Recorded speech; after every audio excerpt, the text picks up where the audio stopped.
Today I drew a topic from Positive Vibes, and this one specifically is particularly important for me because over the past year and a half, I can say that this one was a focus. In a sense, it was also a struggle for me. And what made it a struggle is the events that were taking place in my life that seemed to corroborate my feeling that it wasn't something I was making up or exaggerating. It's I can explain to you and describe to you why it is that I arrive at that feeling. And this reads, remember that you are always loved. And this one specifically is meaningful also because I look at it as I finally got around to accepting something about myself that I guess I was either embarrassed to accept or I didn't want to, I don't know what word to use. I didn't want to accept it. I didn't want to embrace it. Like I was trying to just pretend that this problem wasn't there. And honestly, I have known the entire time that I had a problem, that I had the issue. But it's kind of like when you're a child and you experience symptoms of something, an ailment, but you don't know how to describe it, and it's up to the adult that's present with you to be astute enough to be able to figure out, based off what you're saying, what it could be. So with emotional pain, I have discovered that even though I've been someone who has been writing, though I don't do it anymore, but I do think about it, that I need to get back in the grind of it. Someone who wrote a lot, and every time it was my turn to talk about something, I was always prepared to give my discourse, whatever it was.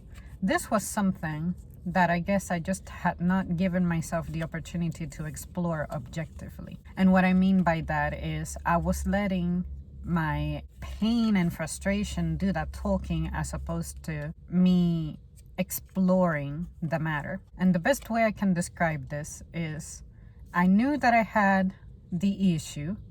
I know why the issue is there, but I didn't know the how. I couldn't explain the how. How is it that this particular action or lack thereof leads to this feeling? So with this one particularly, over the past year and a half, 2 years, it's as if I guess God sent his agents to serve me with this challenge and chapter in my life, if I were to explain it with religious talk.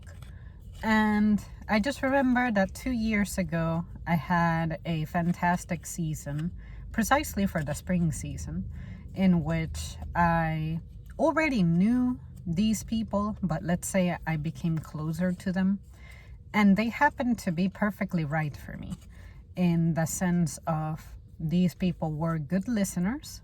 They had experienced something that enabled them to truly grasp where it was that I was coming from with my issues. These people genuinely had interest and concern for my well-being, and I could feel it engulf me, envelop me, take over me. And I allowed it because sometimes, even though there were folks who were claiming to be interested in my case, something felt off. Like I have said before, I am a queen at intuition. I have never been failed by that voice, and usually when I steer away from something, later I find out why that was the best course of action. And then about a year and a half ago is when I, based off that experience and being backed up like that from a social perspective, I finally began to face the individuals responsible for my status. And as you guys can imagine, my parents were one of them, and my father, I haven't had the privilege of addressing him face to face because every time he's supposed to show up, he doesn't. But at least with my mom, I got that ball in motion. I had like 2 instances of blowing up at her that worked out, and although I'm not proud that it came out like that, sometimes I think, well, it's necessary considering her character because clearly when I was expressing things and describing things in a nicer, kinder, direct, I guess, way, the information just wasn't making it to her. Or maybe is something that didn't inflict a sense of urgency in her as the receiver. When my character takes over and it comes out the way that it comes out, I guess that the experience is so alarming that it has no option but to have that kind of effect. Like, hey, I'm serious. This is urgent. I'm not playing games. This is not about you. This is not about how you have been a victim. Blah, blah, blah. This is about me. Listen to me. Get to know me, because you don't know me as well as you think. Something like that. And then other individuals who I can say who were supposed to be close to me and it just didn't work out. That's when, if you guys remember, you may have begun to hear me say something like, I have to let go of this person because this person is no longer right for me. How does all of that tie into remember that you are always loved? Sometimes, even when a person who I guess you rely on for support and love and kindness and friendship and advice, whatever it is, of course they go through things. And the bad thing sometimes is when they themselves don't accept that they are in a season of challenge. And they also do not understand how it is that them entering that challenging chapter changes them and changes the dynamic they have with you by extension. I have always been aware of that. Say, when I was in school, okay, this is the season in which I'm mentally and emotionally busy, therefore I'm not gonna play games, this and that and the other. Well, as an adult, sometimes people have things happen to them that is stressful and overwhelming, and as opposed to simply accepting or sharing that they're going through that difficult chapter, they live in a state of denial. That's where I was when it comes to struggling with my feelings and accepting the way that some people just made me feel. I was in denial, and it was sad because if you look at my journals from the time, I was working so hard at justifying and defending the people who were doing those things to me, who were inflicting the damage on me, because I simply never thought that I was important or I was worth it. Because sure, my mom, when I was a kid, she gave me priority. I mean, I was fed and physically safe, put it that way. But emotionally, I had no idea how neglected I was being. And what made it worse is that anytime I would say something or attempt to say something, you guys have heard me say before that it always sucked to talk because it was never a rewarding experience. And the only times this conversation, this kind of topic would turn into a rewarding experience is if I was having this conversation with someone who had nothing to do with the challenges, because they don't get offended. It's going to be impossible for you to get offended if I'm talking about terrible things that you have nothing to do with. I always said to those people, this conversation that I just had, in which you were able to sit your ass down and listen to me intently and objectively, this is what I need to do with those other people. You can sit there and do it. Why can't they sit there and do it as well? It doesn't matter if I'm using a kind tone, a soft tone, good vocabulary. If I'm upset, if I'm triggered, whatever it is, it's even worse, because then the person wants to defend themselves from my wrath, I guess. And then I said, look, if a person doesn't get it when I'm being sweet, I'm gonna try to turn bitter about it. I'm gonna try to be sour about it. I'm gonna try to be spicy about it. I'm gonna figure it out, because I know that I'm a person who's very good with words, and I refuse to allow myself get owned by this simple situation. It's something so simple. To me, the act of talking, especially talking about difficult topics, that's where I thrive. But sometimes I feel like maybe my curse is that I was gifted with thriving in those kinds of topics, but my challenge is to be surrounded by people who don't feel about it the same way I do. And I guess that's the part that it was taking me a long time to accept, grasp, understand. And now that I get it, being aware of that makes my interactions easier. Because usually, if I cannot make it through to the person, at least I can configure my brain to be able to survive that circumstance without taking it personal. Because in the past, the problem was I was pretty much being offended by my own self. And that is where the feeling of not feeling loved began, which is why I said that I can never talk about anything serious with anybody because they get offended. I'm like, anyone who truly loves me, they would like me no matter what mood I'm in, no matter what struggle I'm in, no matter what it is that I'm communicating, no matter what it is that's frustrating me. Quite the contrary. Why aren't they excited about embracing the challenge, relishing the challenge, and being like, you know what, Zam? Yeah, it sucks that this is a situation we're going through. What can I do to help? Because that's the one thing that killed me as a teen.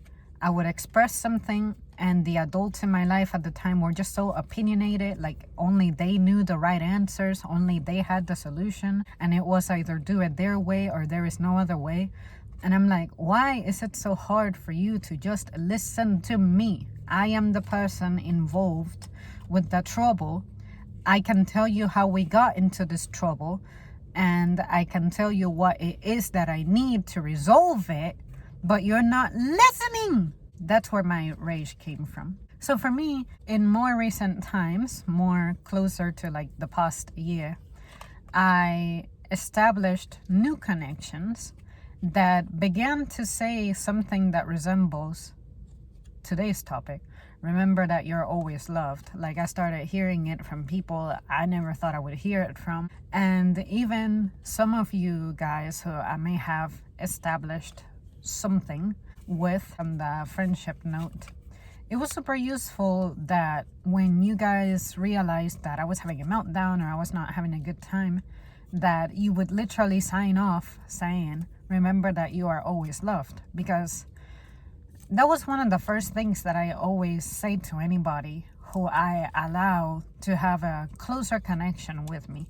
I always talk about my complexes, my pain, because if you understand that much about me, you'll understand why I feel the way that I feel about certain things, but also why it is that I can be resilient about other things. The other things that I find petty, that I feel bring other people down easier, why doesn't it have the same effect on me if I'm as emotionally crippled as I am?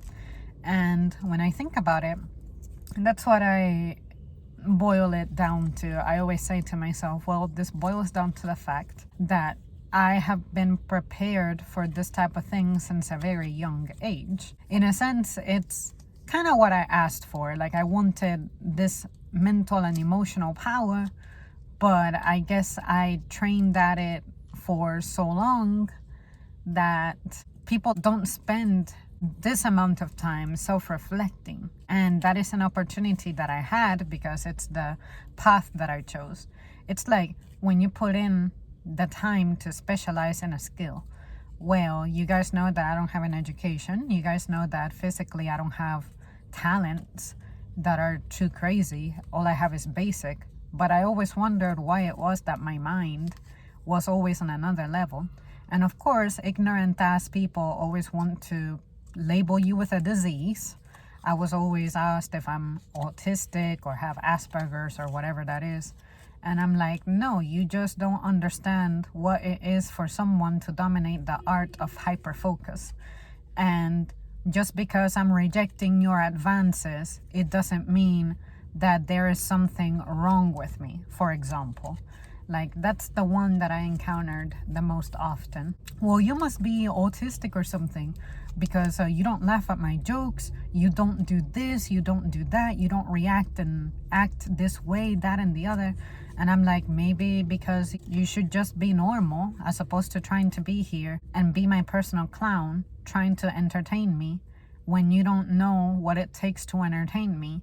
Then of course you'll be offended. Of course you'll think that, oh my God, nobody out here can reject your advances or react opposite if you're used to people reacting a certain way towards you, what you do is you talk to those people who gave you the proper reaction that you were looking for. But me being different, and I'm not a fake ass bitch, just don't expect for me to have the same reaction that other people had. It's not normal for all of us to be copies of ourselves. You know how people be looking the same nowadays, getting them little procedures and everything? Are you going to tell me that I'm autistic because I'm not out here getting surgery to change my appearance? Or because I don't have a physical complex, you know? That is normal. Living a life without a complex of inferiority, whether it be racial or appearance-wise or whatever it is, that's what is normal and healthy.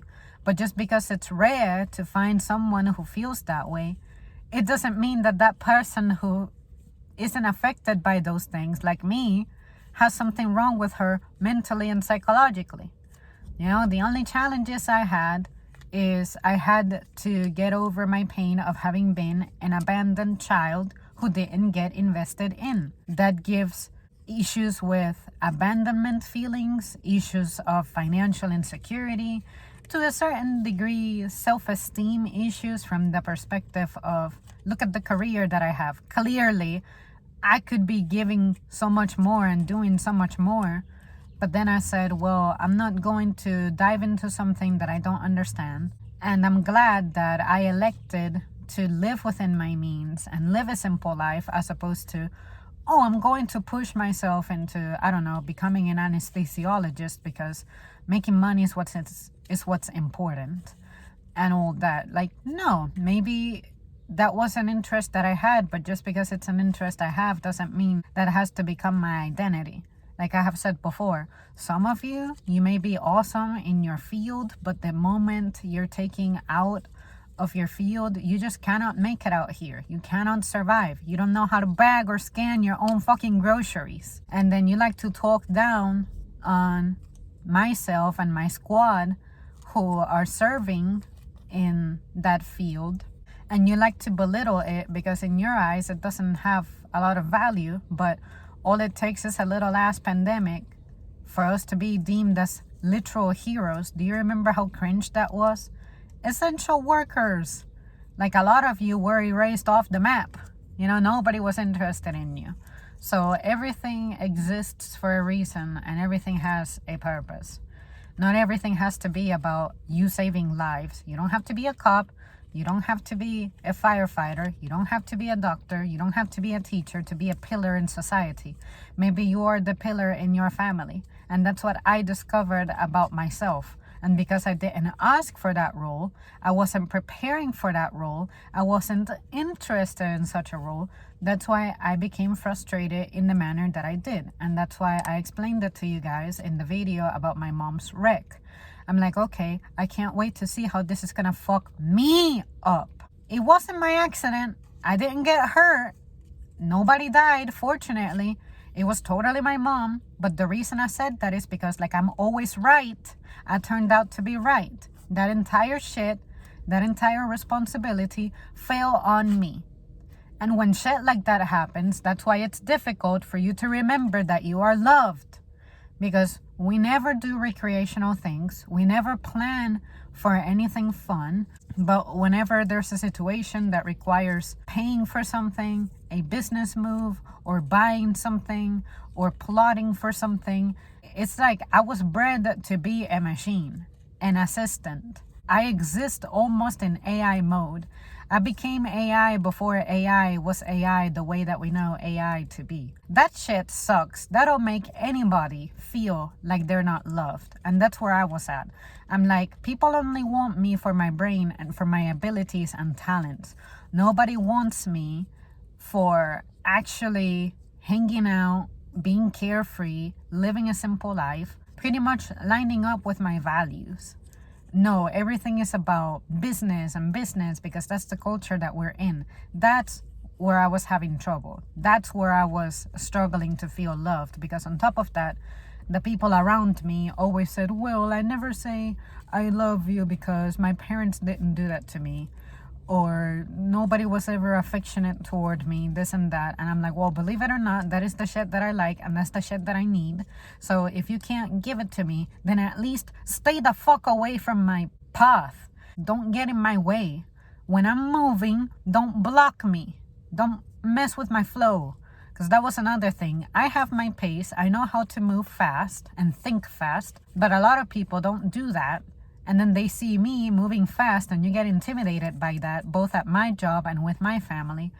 And I'm like, I like to move and maneuver like I have skill and abilities and thoughts, which I do. I don't know why you're stuck. I don't know why you're slow, but fix that.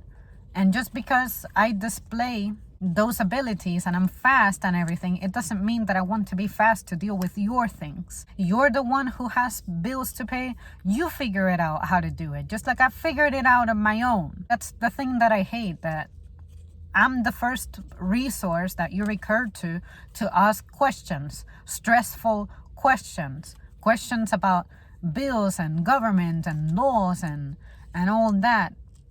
Sure, I'm brainy, but that's not all I want to be talked to about. So seeing this one now, it's nice to see that I can explain myself now. I know the how, I know the why, I know the when, I know the where. And now at least I'm more peaceful about it, as opposed to letting it quietly define me. But I never accepted that that's what was happening. And after I liberated myself from that, I saw that just when I thought I couldn't get any better when it comes to my talents and my abilities, I actually became better, because I'm a refined version of what I used to be. And even though some topics are always going to make me be mad, those moments when I would get a little too excited on stuff, that's my source of power now. And in the past, I used to look at it as my source of vulnerability, because I didn't know how to live with it in a way that was productive. But now, again, since I know the why, how, when, where, those things matter to know. And now that I have defined it, I feel the difference now.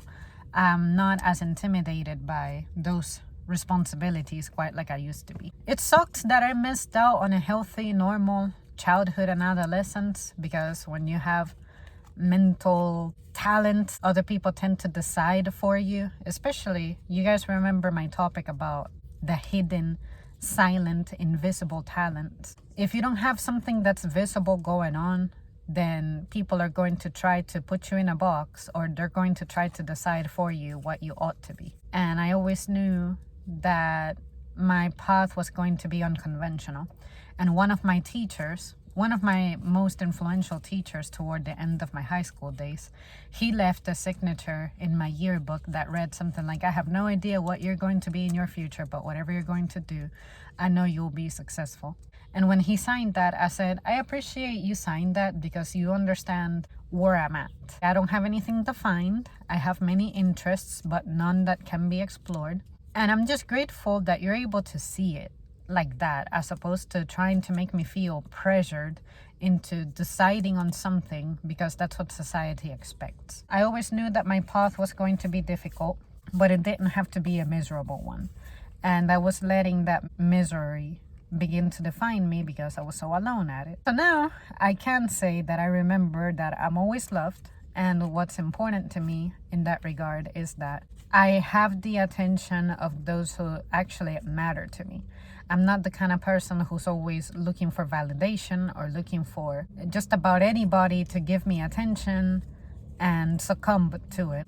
Some people, you may say something nice just once to them, and it's like, oh my God, they just want to take over you and all that. I'm not like that. For me, a compliment from a person who's random versus a compliment from a person who actually means a lot to me, the person who means a lot to me is always going to have more power. And that's why I'm not easy to impress when you may see me out there in the wild. And I just wish more people understood that. To me, I've always been a quality over quantity person. And I feel like nowadays people are more concerned with quantity over quality.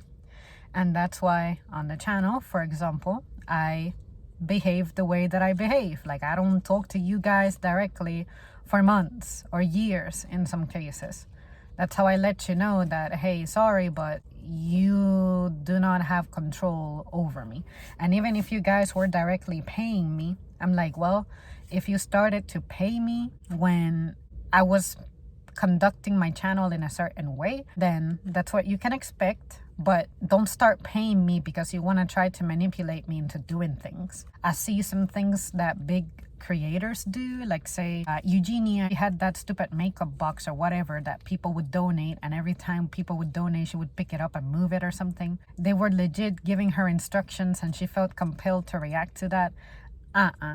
Or other times it's whatever it is that some of you weirdos out there do to creators. And I also get mad at the creator for entertaining it, because clearly that revenue is important for you. I wanted to, first of all, start this and continue it with the knowledge that I had in 2016, which was I had no idea that you could get paid for this. I knew some people were getting paid, but I thought it was like a contractual kind of thing. I didn't think that it was an opportunity for everybody. And the reason I throw the note about money there is because if I truly love myself, then whether my channel makes money, which it barely does, or doesn't, I am going to continue to be equally content about it, because that's how I started it. And that's the most important thing you can do. Remember why you started something. I didn't start this to make money. Therefore, if I don't make money, I'll be equally as happy. But if I do make money, then great. I'm not going to reject it because my situation is not stable. And if I have the opportunity of turning a hobby that I genuinely enjoy into something that I can monetize, then of course I'm going to. But I'm not being like, oh my God, I need to come up with my next topic idea so that I can keep the algorithm happy, so that I can keep making money. Let me try to grow the channel, do this and that. Sometimes people crave the growth and the fame, quote unquote, that comes from this. But when they start paying the price, paying for the cost of it, what it really means, they can't handle it.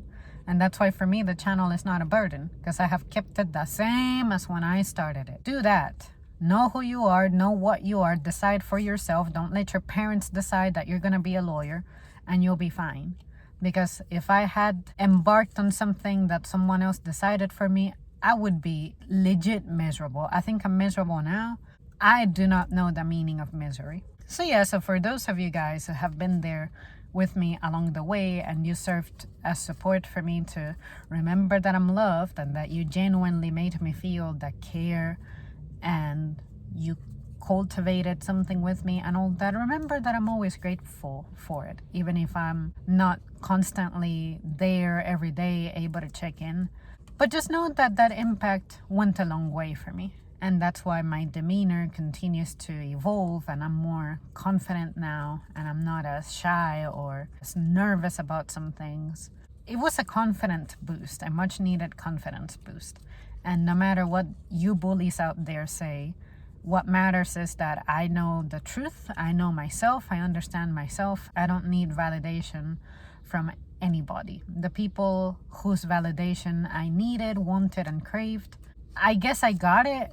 But again, I'm not letting that define me anymore. I'm letting my own values define me. If I have my own validation, then I'm good. And that's something that for some reason I just did not know. I didn't value it. I don't look for validation from my managers. I don't look for validation from really anyone in my family. And that's great.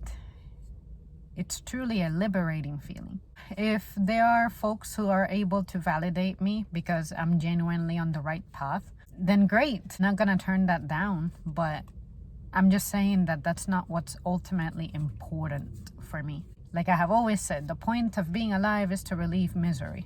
And I'm happy that my own misery has been a work in progress, and now I'm starting to see the benefit of it.